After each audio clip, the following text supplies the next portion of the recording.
Hey everybody, Dominic here, and in this video I want to talk about utilizing a collaborative document to do a KWL activity. A lot of the activities that I present in my videos tend to be focused on use in online education, but they can most certainly also be used in other contexts, including face-to-face. And this particular activity would be appropriate in a face-to-face context. So I want to show you how it works and show you how I put it together. So I'm going to jump over here to this collaborative KWL template that I've made. So a KWL, for those people who don't know, is an activity in which you assess with your students before you get into the learning content. What do they already know about the topic? And then what do they want to know about the topic?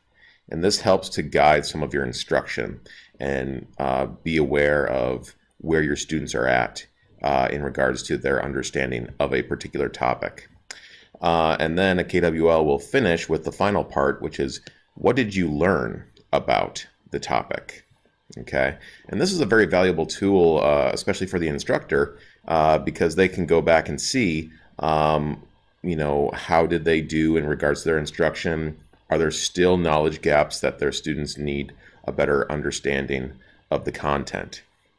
KWLs can be facilitated in a number of different ways, but if you utilize a collaborative document, there are some benefits. So with this template, what we have here is a table with 3 different columns, and I've color-coded those columns. And so the first column, what do you know?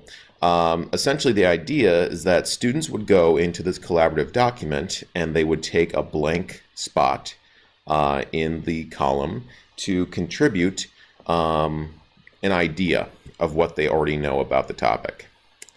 Now, a benefit of doing this through a collaborative document is that students are able to see each other's responses, and they could actually gain some understanding from their peers before you even get started with the course.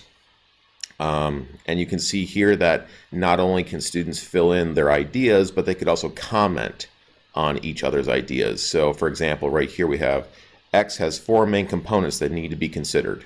So this student knows that the topic has 4 parts. But then another student has come in and left a comment and said, yes, I believe they are A, B, C, and D. So you could actually have students go in and perhaps try to elaborate on some of the ideas that their peers have brought up. Okay. So then the next column, what do you want to know about the topic? This is obviously the opportunity for students to indicate what curiosities they have. Now, this is a really valuable column because, number one, it ensures that you as the instructor know what questions are out there that you can hopefully answer for the students. But on top of that, if we put it into a collaborative document like this, students can actually try to answer the questions for you. And this might be a good activity to do after the lesson is over. When you get to the final step, you could have students go back to the second column and see if they can answer their peers' questions. So in this example, what are the best ways to accomplish X under time constraints? And a student has gone in after the lesson, they said, by making a deployment plan. Time constraints can be better addressed. So we're assuming here that the topic of a deployment plan was discussed during the lesson, and now a student has gone in and answered their peers' question.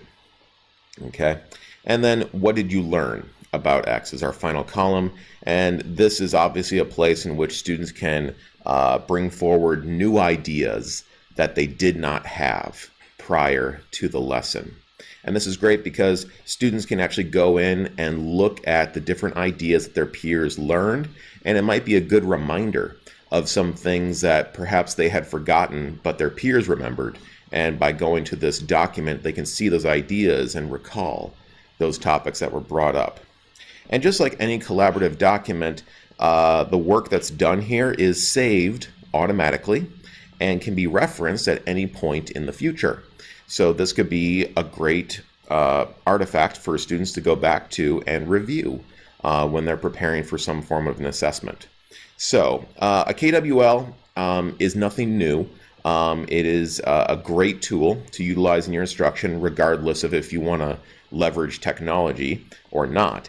But by leveraging a collaborative document, this becomes a much more interactive experience in which students can scaffold off of each other's understanding, and it allows for a central location for all of these ideas to live, so it's easier for students to reference and prepare for assessments in their course. So I hope that this was a little helpful in understanding how you can leverage collaborative documents for your assessments and other learning activities.